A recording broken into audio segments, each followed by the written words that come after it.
Okay, this video is the newsletter for February 2024. We're going to be talking about different types of fat, dietary fats, the pros and cons of each type of fat. Okay, so here is the hype and bust cycle of industry-funded research as described by Jeff Nelson from VegSource. Basically, supplement first comes out and it's under the maximum hype phase where they try to make it look good so they can sell a lot of them, okay? And they say it has great benefit. That's phase one. Phase two is that, oh my gosh, it has no benefit. Phase three is to realize that it's harmful. And the company's research puts what's described here as a health halo around the product. Oh, isn't it wonderful? All right, and then time goes by and people realize, gee, it does almost nothing. And then more time goes by and they go, gee, it's actually a toxin. Okay, and that's very common. This is also the same thing with drugs. Most drugs go through this phase. Hardly any medical drugs work. Okay, the public thinks all these drugs work. I remember when I first started studying in medical school, took pharmacology class, and I'm like, wow, this is great. You just look at the disease, figure out what it is, match it to the drug, and then you treat the patient. And I assumed when I was a med student, all the patients got better. And then once I got in the real world, and I realized almost none of them ever get better. That was quite an awakening. Okay, so anyways, typical thing like right now, caffeine, coffee, and tea, everybody thinks they're great, but it's actually toxic, having caffeine, okay? It's harmful to your health, okay? And a lot of people are going to say, oh, caffeine is good for you. That's all BS, okay? Notice that the same geniuses who tell you caffeine is good for you also tell you sleep is important, okay? Well, that's a contradictory statement. Caffeine is going to decrease your sleep. It has a long half-life. I talked about that in separate lectures, but I'm just telling you that's how you could recognize that somebody's BSing you. And you can tell they're BSing you these days about nuts. Oh, even though nuts are 70 to 90% fat, they don't cause weight gain. Yeah, right. They set up the studies in what is called like an isocaloric, isoenergetic fashion to make it so that the patients don't gain weight in the study. They go, look, it didn't cause weight gain. No, of course, anything that high in percentage of calories from fat is going to predispose to weight gain. All right, now don't get me wrong. If you have to gain weight, like you're having a hard time maintaining your weight, you want to keep it higher, nuts are probably the healthiest way to get your fat.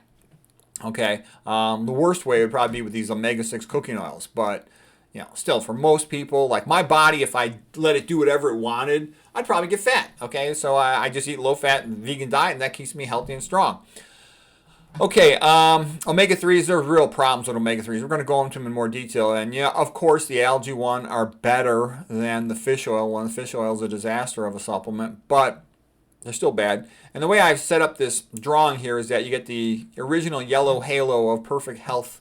And then I have it sort of like a leaf going from green to orange, like in autumn, the falling leaves.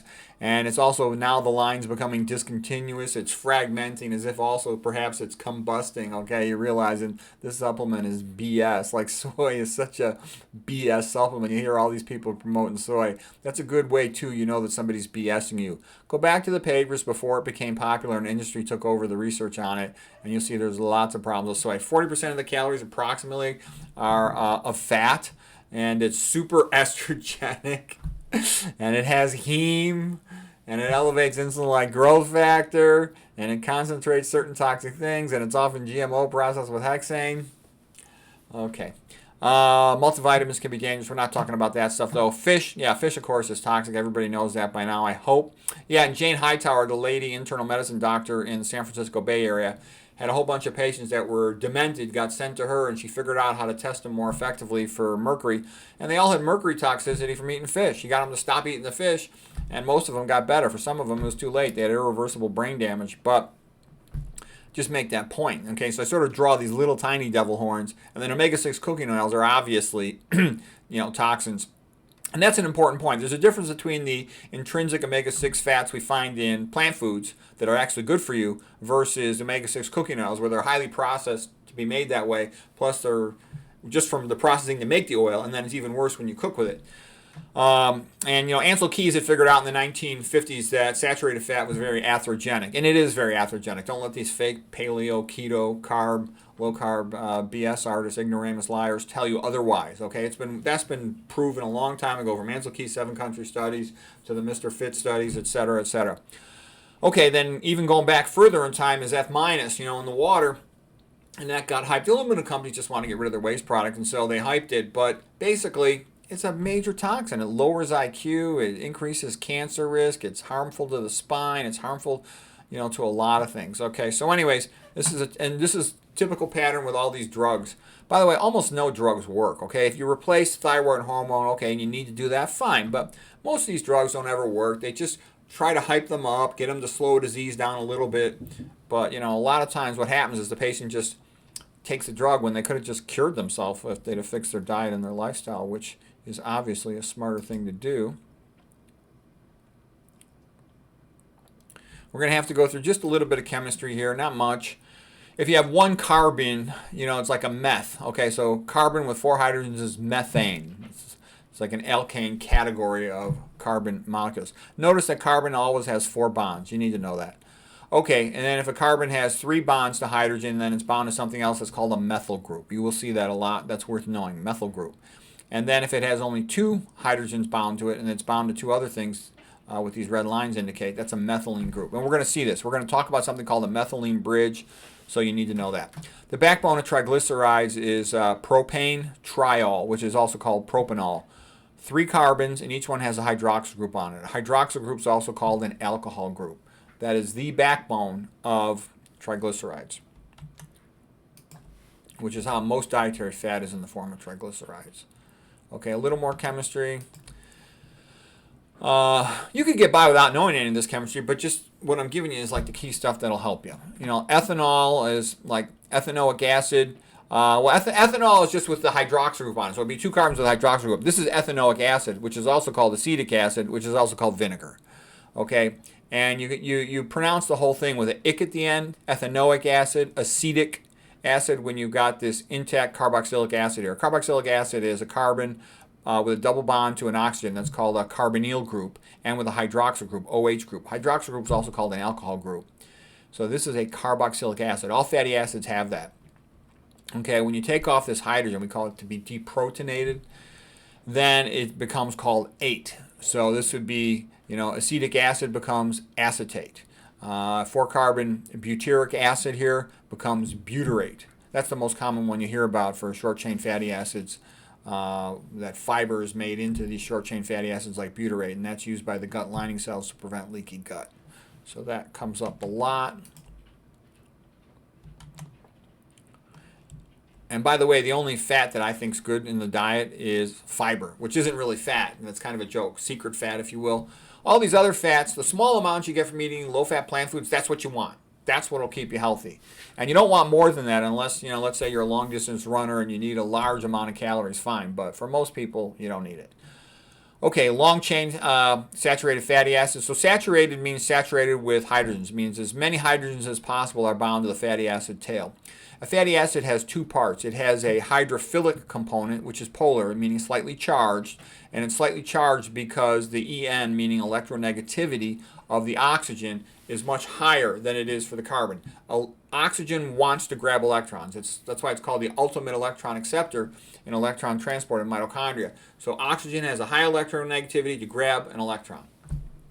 Versus carbon and hydrogen in the rest of the fatty acid tail, they have a similar electronegativity. Okay, and what they want to do is they just are hydrophilic. They don't like being around water because they're non-charged. So this is a structure that has 2 components. It has a hydrophilic, philic means loving, so it loves water, the polar component, and it can be soluble in water. And then it has a hydrophobic, water-hating component, the fatty acid tail of just carbons and hydrogens, and that is non-polar. It doesn't want to be in water. And the relevance is that something that has both of these features is called amphipathic, or amphiphilic sometimes. And what that means is it has a hydrophobic and a hydrophilic component, and it can exist between 2 types of solvents, if you will. It can exist in a polar environment and in a non-polar environment. And these can function like emulsifiers. An emulsifier is something, let's say within a processed food. You have a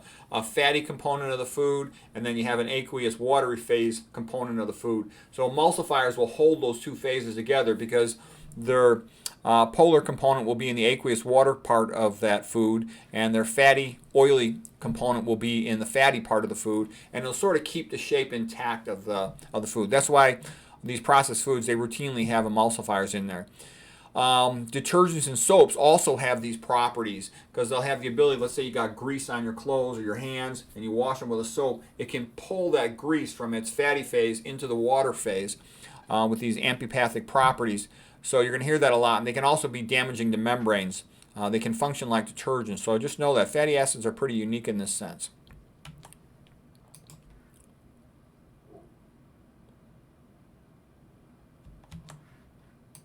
Okay, here's a little more information that with the fatty acid, this right here, the carboxylic acid part of it is called the carboxyl end, okay? And carbon with a double bond to oxygen is called a carbonyl group. The methyl group over here at the end of it, that would be a carbon with 3 hydrogens. And again, this is saturated with hydrogens, meaning there's as many hydrogens as possible from the alpha carbon to the methyl carbon here. Okay, so by the way, this is the carbonyl carbon, this is the alpha carbon, this is the beta carbon, and then this is the methyl carbon at the end. Okay, this is also called the omega end, and we would count from this side when we are counting the carbons, like an omega-6 fat will have a double bond at the beginning at the omega-6 carbon. Okay, this is palmitic acid, the most common saturated fat in the human body.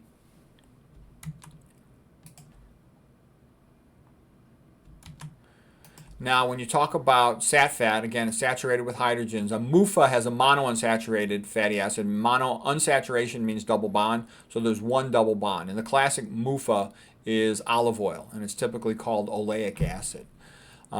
Each fatty acid will often have 2 names. One would be sort of a scientific chemical name, and then the other one will be just what it was commonly called sometimes. So you just be aware of that. Okay. Here's a PUFA, polyunsaturated, meaning having multiple double bonds. PUFA, polyunsaturated fatty acids. And it's at the 6th position, omega-6 position. So that's counting from these carbons. 1, 2, 3, 4, 5, 6. Omega-6 fat. And then normally there will be a skip carbon in between the next double bond, which is here at the beginning at the 9 position, between the 9 and the 10 carbons. And this carbon intervening between the double bonds is the methylene bridge carbon. And that's the one that has only a loose grip on its electrons, and it's vulnerable to oxygen coming in there and trying to steal its electrons and forming a peroxide with it. Okay.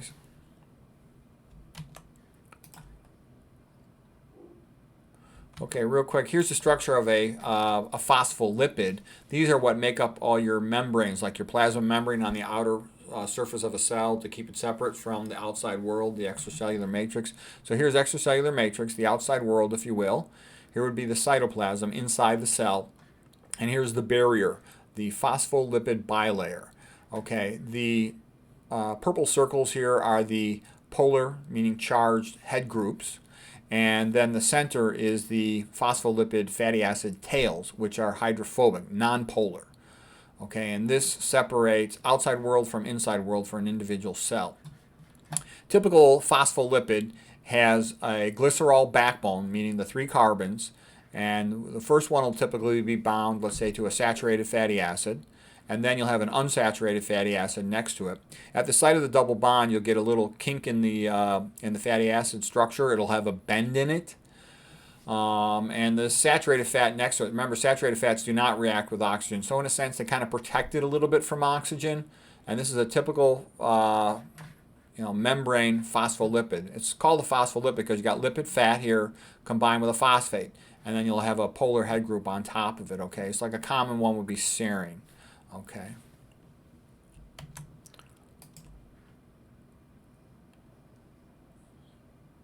Now here is the bed of Odysseus and Penelope. And Odysseus and Penelope, this is going back to the great sort of original books of the ancient Greeks, the Iliad and the Odyssey, the Idiot and the Oddity. And Odysseus was a great hero of the Trojan War. He's a very clever guy. He figured out how to make the Trojan horse that was used to trick the Trojans and get access into their city. And he then, had all these travels. It's kind of odysseys, like this great journey, before he could find his way back home to Penelope. He was gone for about 20 years, but she was a good, faithful wife. And when he came back home, she wasn't 100% sure she really recognized him at first. And one of the key things they shared between themselves, the knowledge, was of their marriage bed, which was built around an olive tree inside their house. And so him being aware of that indicated to her that it really was him, okay? She could welcome him back into their bed. And anyways, this is all part of ancient Greek history, philosophy, literature from the beginning. And I got some Greek friends that are very protective of their culture, and they don't like it when I criticize olive oil, and I have to make it real clear to them. I'm just talking about the health issues with the food. I'm not talking about Greek history. I love Greek history too, by the way. Okay, I think the ancient Greeks were quite awesome. All right, here is the C18 series of fatty acids. So that means C18 meaning they have 18 carbons. So C is for carbon, 18 is the number. So the sat fat version of it is stearic acid, C18 sat fat. C18 with one double bond is olive oil, also called oleic acid. Okay, we can make this in our body though, that's not essential. The next one is, these are the only two essential fatty acids out of all of them, are these two right here. Linoleic acid, an omega-6 fat. It's C18-2, meaning 18 carbons with two double bonds. First double bond's at the omega-6 position. That can be elongated and made into arachidonic acid. Okay, you hear a lot about arachidonic acid, and it mostly gets demonized as being pro-inflammatory. Okay, but it's really actually not that bad. I mean, yeah, it does help run inflammation pathways, but it's something we need in our bodies. Okay, linoleic acid is super important. That's the main fatty acid in the intermitochondrial membranes for cardiolipin. It'll often have 4 of them. It's a unique phospholipid. I'll talk about that in a moment. ALA is alpha linolenic acid. This N here is different than up here. Alpha linolenic acid, and then the way I remember too is ALA is 3 letters and it's an omega-3 fat, and it has 3 double bonds. Okay. This is the one that is the precursor. So again, these are the only 2 essential ones from the C18 series, and this one can be elongated and made into EPA or DHA. And look at DHA, it's a big monster. It's got 22 carbons and 6 double bonds. So all these double bonds means that it's much more vulnerable to lipid peroxidation, to spoilage, to going rotten, rancid. Okay, some of where the interest in these fatty acids came about was the concept of oxygen traveling across a plasma membrane, for example. I had learned in medical school, well, oxygen is relatively nonpolar. It can just diffuse right across the membrane because it's so small. And then this guy, Brian Peskin, who does a lot of research studying lipids, says, oh, no, it's the omega-6 fats he thought were the key to getting oxygen across a membrane, that it's interacting with the methylene bridge carbon, and then just reversibly, and then it's able to sort of work towards one on the other side of the bilayer. This would be, let's say, the outer bilayer, inner leaflet of the plasma membrane, phospholipid bilayer, and then go into the cell. Okay, then newer papers have come out saying, oh no, it's not so much through these omega-6 fats. Oxygen is primarily transported across the plasma membrane through these protein channels, and it includes aquaporin channels, which we typically think of as being related to water. It also includes rhesus channels, which we typically think of as being related to the rhesus antigens, for example, of a red blood cell outer membrane. But just the key point is that it can go through these protein transporter channels. That's a big deal. So what that means is it's not as important as we previously thought for transporting oxygen across the membranes, the omega-6 fats, but they are super important for some other things we'll talk about in just a moment. Here is, again, an omega-6 PUFA. Here's the methylene bridge hydrogen. It's plucked off, and now you've got a free electron sitting there. That's a free radical, has an unpaired electron in its outer orbital. Oxygen will bind to it. It forms a peroxide where you got 2 oxygens in a row then bound to it. This itself is its own free radical. It's becoming like a chain reaction to perpetuate itself. And this peroxide can then react with an adjacent other fatty acid. And this can destroy the whole membrane. So this is lipid peroxidation that can initiate chain reactions and destroy membranes. So this is one of the reasons why these PUFAs are kind of dangerous, because they're more vulnerable to undergoing this process. And this is another one of the reasons why I would not take one or want any of these things. I worry about them spoiling in storage, etc.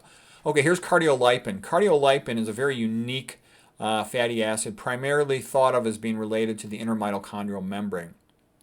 And remember, we talked about a typical phospholipid having only 1 glycerol.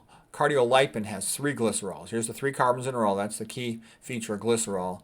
3 carbons over here, 3 carbons over here. So there's 3 glycerols in a cardiolipin molecule. And it also has 4 fatty acid tails, twice as many as a regular phospholipid.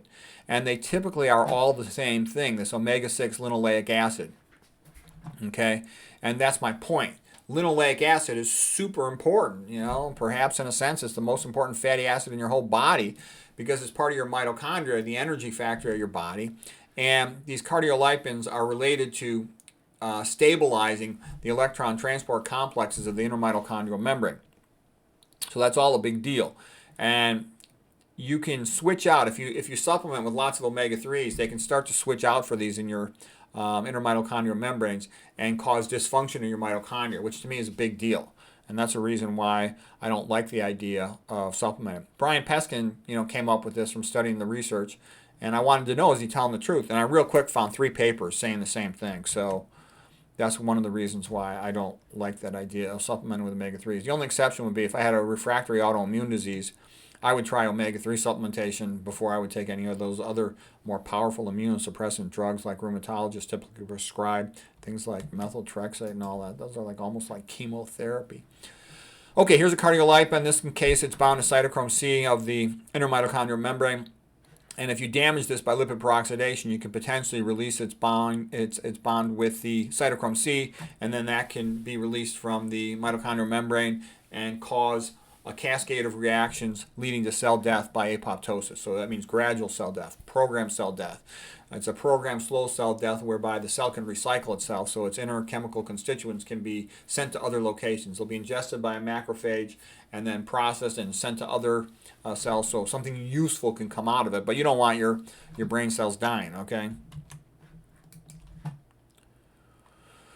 And there's some pretty good research people that think that brain cells dying from lipid peroxidation is far more common than is previously realized. And I think they're right based on what I'm reading.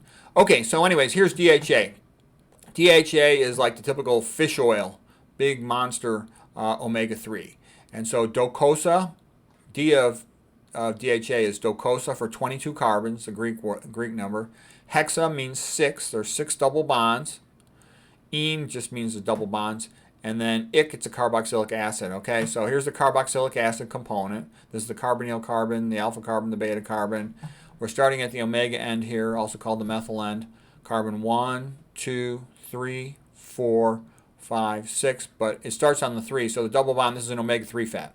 Okay, then there's a skip carbon in between with a methylene bridge hydrogen here. And because there's 6 double bonds, you're going to have 5 of these methylene bridge, all in pink, hydrogens. That means it's super vulnerable to lipid peroxidation, which is bad. That's why you got to put it in a radiopaque container, keep it sealed, get it into the refrigerator as fast as possible, keep it cold, and even still, it'll often still smell kind of fishy, kind of rancid, kind of spoiled.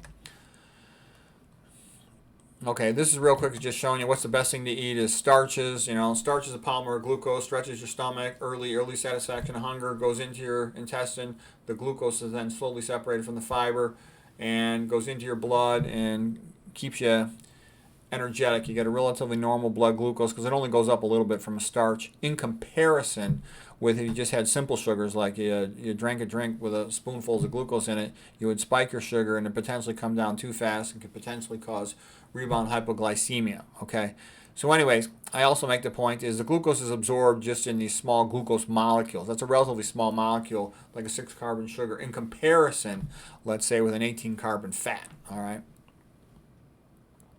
When this glucose is stored in the liver, it's stored with a lot of water, if you will, in glycogen. Let's say about 3 or so water molecules for each glucose molecule in glycogen. That's why your liver can only store a limited amount of glucose in glycogen versus your fat is dry storage because fat's hydrophobic and you can store tons of energy and fat all over your body. Okay, getting back to the fatty acids, here's a little more detail on. Here's the methyl end. Here's the carboxyl end. Counting from the methyl side, 1, 2, 3. This would be an omega-3 fat if it was 1. 4, 5, 6. This would be an omega-6 fat if it was 1. Okay.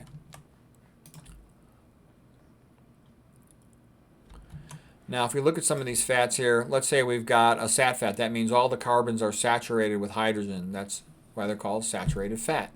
MUFA is monounsaturated. That means a double bond. So that would be like, let's say, for olive oil. And it's also called oleic acid.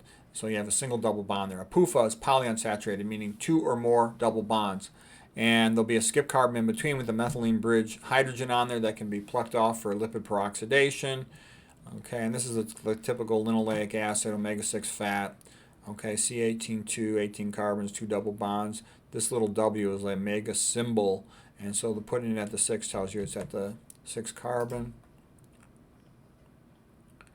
Well, here's a common trick you'll see in the research for soy and for any commercial product, for nuts as well and other ones, is they'll compare it to something that's quite unhealthy like meat and dairy, and that'll make it look good. They'll go, oh look, it's a health food, okay? They'll also often take a population of healthy people that are active and athletic and exercise and are health conscious and compare them to a population of, fat, lazy people, lower socioeconomic status, and then they'll make their product look good in that way. So here's a typical thing. They do that with nuts, for example. They get these, yuppie type nut eaters that are real health conscious, jogging and exercising, and they'll compare them to a whole bunch of fat people that sit around and watch TV all the time. And then they'll say, look, the nut eaters are healthier. It must be the nuts. No, it's just because the other population's sort of lazy, not health conscious, fat, and all these other things. And they'll do isoenergetic type studies whereby they'll do things to prevent them from gaining weight. They'll go, look, the nuts don't cause weight gain. There's a lot of ways they can make something look good. Usually a single food item study is going to be industry-funded study. In industry-funded studies, you can basically assume that almost all of them are bogus, okay? Every highly profitable commercial food has I would call it a bodyguard of lies that surround it to get people to try to buy it and eat it. Okay, and then we talked about lipid peroxidation, stealing that methylene bridge, hydrogen getting plucked off, and then the 2 oxygens bind to a peroxyl. Peroxyl radical can then undergo chain reactions. We talked about that.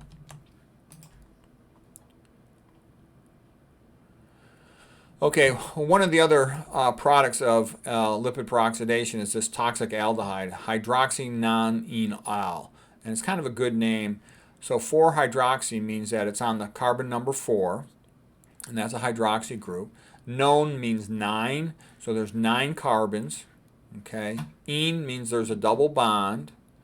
Al means aldehyde, and this is an aldehyde. An aldehyde means that the carbonyl carbon is bound to a hydrogen here. So if it was a carboxylic acid, this would be an OH group. But because it's an aldehyde, you can remember the big H in aldehyde, there's just an H there. And the problem is this 4-hydroxynonenal is real toxic, and it's damaging to a lot of tissues, all right? It can irreversibly bind to proteins and damage them. Okay, so here's your inner mitochondrial membrane, and hydroxynonenal can bind to ATP synthase and damage it, okay, and decrease the functional ability of your inner mitochondrial membrane electron transport system and APD production system. Okay, you can also fat, like excessive, especially saturated fat, will inhibit complex 3 and cause a backup in electron transport. So they're both bad. And like I said, I agree with Nathan Pritikin. Nathan Pritikin basically said dietary fat is bad. Of course you need a small amount of fat, but you get that small amount of fat, including your omega-3s and your omega-6s, just from eating the low-fat plant foods. You don't need to do anything more than that, okay? Nathan Pritikin even said just one little bowl of oatmeal will give you all the omega-6 you need for the day. So he said it's impossible to be too low in fat. And I would agree from reading the research papers. There were patients that were put on less than 1% fat, and they did quite well on that. Okay, what I'm showing you here is a little bit too advanced. You don't need to know all of this. You just barely to have heard of it is good enough. This comes from the work of Tetsumori Yamashima. He's a Japanese neuroscientist, pretty famous guy in the dementia research community. He was the doctor tasked with why are so many Japanese people becoming demented? Because Japan had been relatively healthy. They had some problems because they were smoking cigarettes like chimneys, but once they started eating more of a westernized diet, they started having a lot more health problems, a lot more of them becoming demented, diabetic, and obese. So anyways, what happens when you get these lipid peroxidation byproducts from omega-6 cooking oils, they will bind to something called this little green thing here. It's called a heat shock protein. Normally the heat shock protein has a job.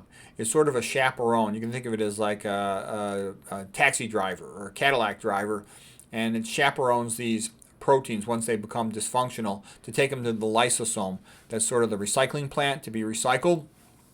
It also stabilizes the membrane of the lysosome. So what happens, H&E will bind to the heat shock protein, the green thing here, and once that happens, it makes it very attractive to the calpain protease enzyme in the cytoplasm.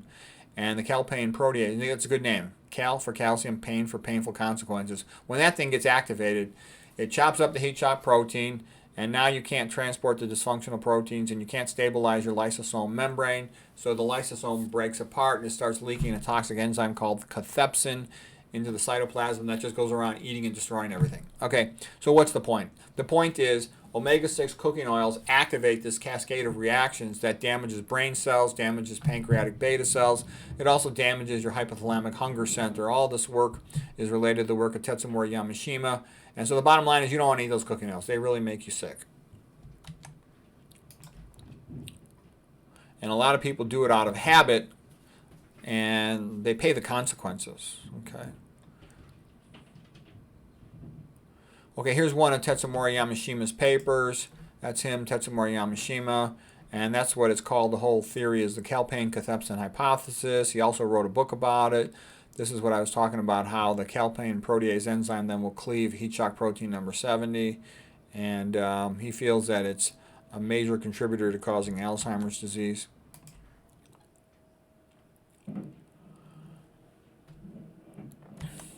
Okay, then I got some stuff here about alcohol. I'm not going to get too much into alcohol. Alcohol is bad, though. I recommend you don't drink one drop.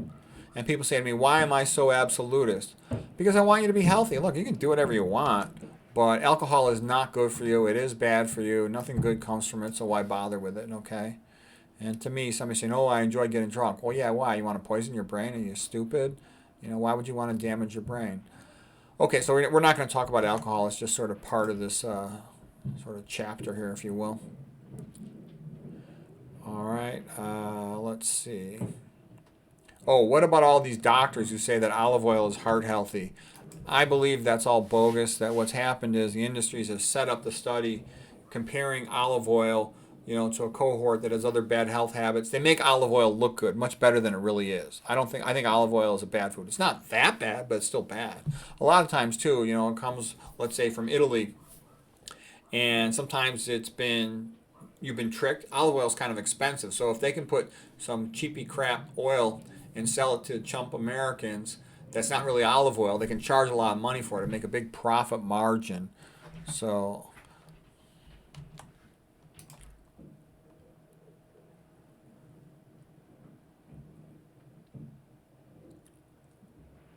olive oil decreased the brachial artery's ability to dilate by about 31% in one of these, brachial artery reactivity tests. Or let's see here. You don't need oils to cook. It'd be a lot easier to do your dishes when there's no oil for cooking. You don't even need an Indian washer. Oh, one thing was I got this Indian doctor friend of mine, real nice guy, and he's a real sort of energetic guy, runs around all over the place making rounds. And I hadn't seen him for a couple of months, so I saw him and I said, hey, how's it going? Where you been? And he said, oh, I was dead.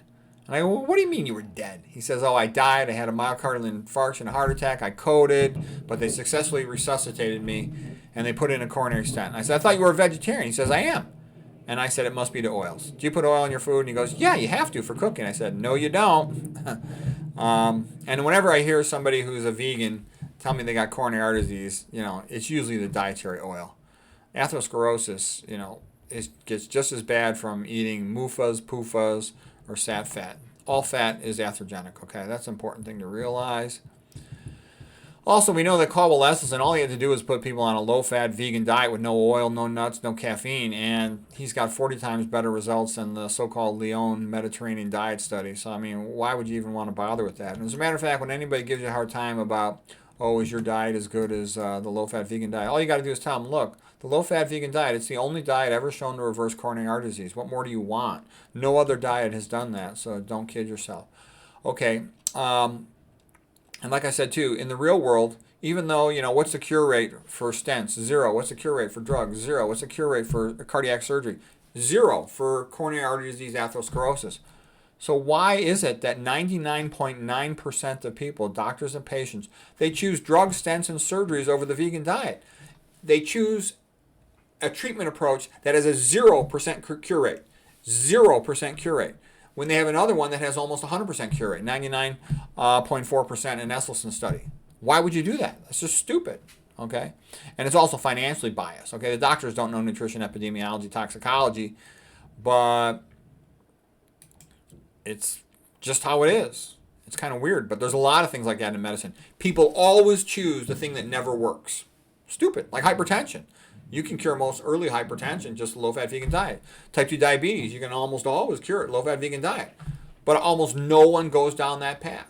And I've talked to my friends about this, my friends that are in medicine, and what they tell me is we're totally confused. We try to watch these internet videos, and the so-called experts totally contradict each other. They say the opposite of each other. And it makes the patient think that all this nutritional stuff's a big joke. And then they, in their mind's eye, think, oh, doctors are smart. They had to be good students, go through pre-med, go through med school. They know so much, and they're nice people. Like I remember this one pre-med was nice, so they're trying hard to help us and cure us. And what they don't understand is doctors do not work for patients. Patients are irrelevant. You have to get that through your head. If you don't get that, you probably never have good outcomes. The doctor is obligated, medical, legally, financially, to go by standard of care rules, whatever they are. And quite often, they're not in the patient's best interest. They're based on lowest common denominator of, demented, stupid, totally unable to cooperate patients. All right. And a lot of patients are like that. Lots of patients are drug addicts, alcoholics, fat, cognitively impaired. That's why doctors are also polite and dopey when they first start to talk, because they're used to talking to people that are cognitively impaired. All right. Well, anyways, you got this great thing that can fix it, so why bother with the other stuff? And there's big money in the other stuff. That's another reason why hospitals always want, the stent or the surgery. All right, and then, don't get me wrong, a stent can be a great thing in the setting of an acute heart attack, acute myocardial infarction. They can get that wire across the occlusion, stent it open, save the patient's life. That's great. But that's rare. That's a rare event versus chronic coronary artery disease, atherosclerosis, cardiac angina, chest pain related to coronary artery disease. That is super common. Okay, and cardiac surgery can save a patient's life if they need a valve replacement, for example. But most of the patients are just chronic atherosclerosis in the coronaries, and they'd be better off fixing their diet. Okay. Oh, here's another typical question. What about the difference between grass-fed cattle versus factory farm cattle? Yeah, sure, those are going to be a lot better, but they're still high fat, and they're still going to have tons of saturated fat. So it's not that healthy. I mean, don't get me wrong. I think that, animal foods kept our ancestors alive through a cold winter, meat and dairy. But if you've got access to a grocery store, you're better off eating plant foods, okay? How much fat is ideal in a human? Probably, 5% or less. Like the Kempner diet was super low. I told you about all those 1% or less cohorts in research study where the patients did quite well. One thing I like about white rice, potatoes, sweet potatoes, is that they're only about 1% fat. The lower the overall percent of calories from fat, the skinnier the population. Meat always has a lot of fat. Even the low-fat meats are what I would consider high fat. I consider anything over 15%, anything over 20% I consider high fat. 10 to 20%, let's call it moderate fat. Less than 10% low fat. Some people would say you should call it very low fat. Okay. This is all just kind of repeats. And this is what I'm actually going to send in the newsletter because I wanted you to see the pictures at the beginning because I think the pictures are the best way to remember stuff. Oh, by the way, olive oil is not all MUFA, oleic acid. It's also usually got something like around 10 to 14% saturated fat. And then it's going to have some omega-6 fats as well and a little bit of omega-3s. I think this whole ratio stuff is totally overrated. I wouldn't even check it on myself. Triglycerides are, the glycerol backbone with 3 fatty acids attached to it. That's the most common source of dietary fats. A fatty acid tail can also be called a fatty acyl group. Let's see, cardiolipin, we talked about that. Very vulnerable to lipid peroxidation. Okay, being iron overloaded can also increase the risk of iron peroxidation. Estrogen's a fat storage hormone. It leads to people gaining weight. When you eat fatty foods, you're going to release more bile acids from the liver. We talked about meat increasing the risk of colon cancer, not just because of all the saturated fat, the potential for tissue hypoxia, but intrinsic things toxic to the amino acid composition of meat. So we're not going to get into that too much here. So anyways, the bottom line was, in my opinion, I think there is no such thing as good fats. Forget about all that. And I think it's a bad idea to supplement with omega-3s for most people unless they have an autoimmune disease that's refractory. And I think nuts, can be a delicacy when you want that extra fat, but don't kid yourselves. They're 70 to 90% fat. They're not a health food. They do taste good. If you have to gain weight fast on a plant-based diet, that would be a better way to do it. But I would not seek them out as a health food. I think that the meat and the omega-3s are largely propped up by industry-funded research. And I would be more concerned even about the omega-3s with that concern about the mitochondrial effect. So anyways, I hope that was helpful, and I hope that was clear. I recommend not seeking out fats at all. And people say, well, what about flax? What about chia? What about soy? I would avoid all that stuff, okay? I don't know how it's gotten to people's mind. Super estrogenic soy and flax are somehow health foods, okay? Why does everybody want, all this estrogenic stuff, okay? I want my testosterone high, okay? I'm a former college wrestler. I want to be strong, tough, macho. I'm a heterosexual man and proud of it, okay? I don't want all this soy boy estrogenic crap. I don't want to be fat. I don't want estrogenic stuff. I worry about that increasing the risk of breast cancer. I have zero interest in that, and I don't even understand all these people trying to promote soy. I actually think soy is part of the processed food system designed to sterilize low IQ chumps. It has detrimental effects to sperm production, detrimental effects to female reproductive tract, and then also, what do they spray on the other, the sweetener of the processed food, the high fructose corn syrup spray with the atrazine. That's the one that turns a male frog into a female frog. Again, to sterilize low IQ chumps. And then they have the water, the tap water's got aluminum in it. That's also toxic to the sperm production. So all of these things are all working together to make people kind of infertile and stupid. Soy is often processed with hexane and neurotoxin. Forget about it. So I just avoid all that stuff. You want to be simple. So I wanted to make that clear, though. I don't think any of these good fats are real. I think they're all bogus.